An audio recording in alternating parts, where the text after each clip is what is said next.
బ్రహ్మదేవుడి దగ్గర పట్టుకుపోయినారు. ఎవరిని? ఇంద్రుణ్ణి. తాత నమస్కారం.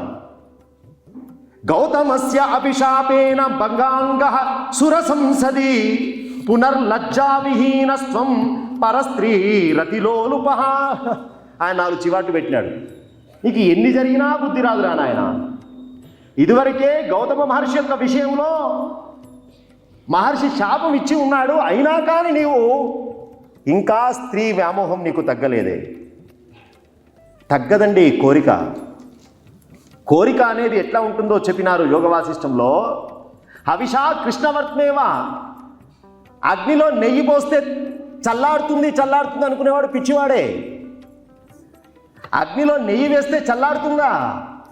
అలాగే ఈ కోరిక ఇంకో కోరికతోనే ఫుల్ స్టాప్ పెడతారంటే పిచ్చివాడా. కోరికతో కోరిక పెరుగుతుంది కానీ కోరిక ఫుల్ స్టాప్ ఉండదు.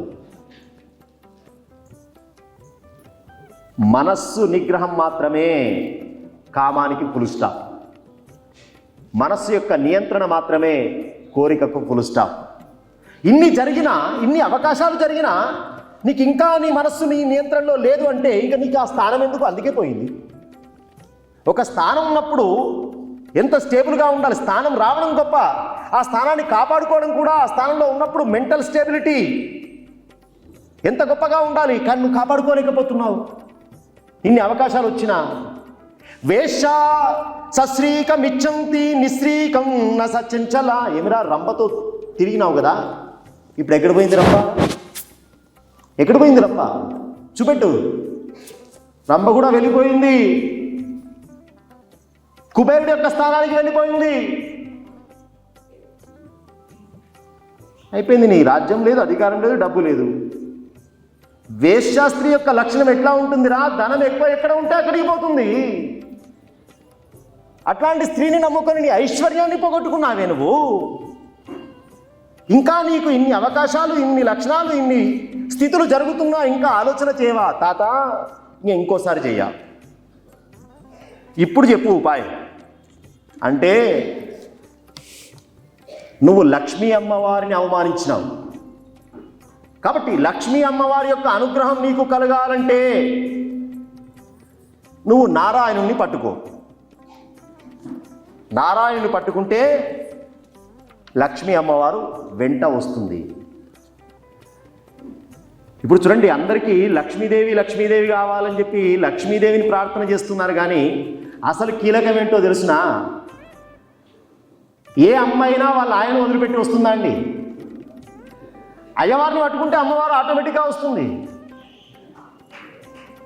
అయ్యవారిని పట్టుకుంటే అమ్మవారు ఆటోమేటిక్గా వస్తుంది.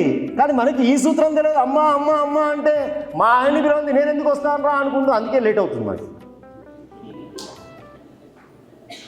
అంతే కదా. గజేంద్ర మోక్షంలో శ్రీ మహావిష్ణువు సిరిగింజప్పడు శంఖచక్ర గదాయుధముంచేదో సంధింపడు వెళ్ళిపోయినాడు కదా పరిగెత్తుకుంటూ. అప్రగపతి మన్నింపడు ఆకర్ణికాంతర దమ్మిల్లము చక్కనొత్తడు వివాద ప్రోద్ధిత శ్రీ కుచోపరి చైలాంచలమైన వీడడు. అమ్మవారి అక్కడ ఉత్తరం కూడా జారిపోతూ వస్తున్నాడు కదా. అంతా అయిపోయిందట. కేసు జడ్జిమెంట్ అయిపోయింది. గజేంద్రుడికి మోక్షం వచ్చేసింది. ఇంటికి వచ్చిన తర్వాత అయ్యో లక్ష్మమ్మ నిన్ను వదిలిపెట్టిపోయినాను కదా,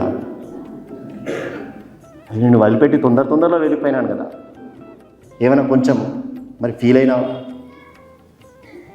ఏమైనా కొంచెం అంటే స్వామి నా మీద నీకు ఎంత ప్రేమనయ్యా.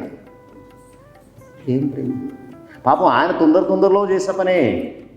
కానీ ఆ తల్లి అండర్స్టాండింగ్ నేచర్ చూడండి. భర్తను అండర్స్టాండింగ్ చేసుకునే లక్షణం.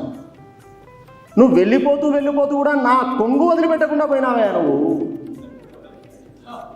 వివాద ప్రోద్ధిత శ్రీ కుచోపరి చేలాంచలమైన వీరడు.